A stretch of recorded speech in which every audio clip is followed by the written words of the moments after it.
Začníme so Soft Buff. Priamo na make-up nanášame prstami túto krémovú lícenku.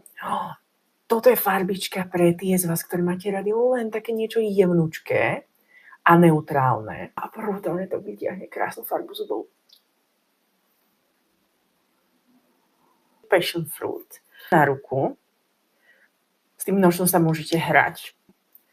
No a zoberiem takto teraz štetec na lícenku. A tým, že ten náš má syntetické vlákna, môžete ho používať úplne v pohode aj na krémové produkty. Tak to naniesť.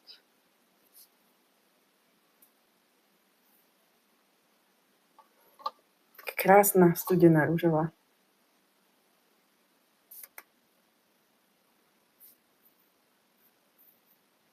Poďme vyskúšať Coral Kiss, takú teplú broskinkovú farbu s húbkou. Takže naberiem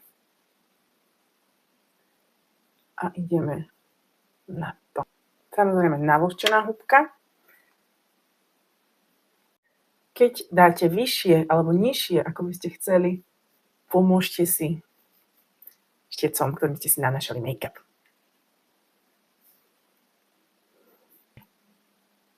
Do zhybu. Poďme vyskúšať poslednú Pink Stars. Zapracujem na ruke do štetca.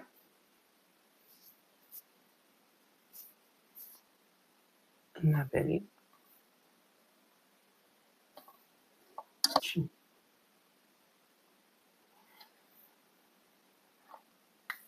Za mňa veľmi multifunkčné produkty.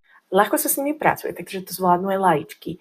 A tie farbičky sú krásne, šťavnaté. Niečo pre tie z vás, ktoré chcú pridať taký život do tej tváre, taký ten glowy efekt, takú tú šťavnatosť a pritom nepôsobiť zmalovanie.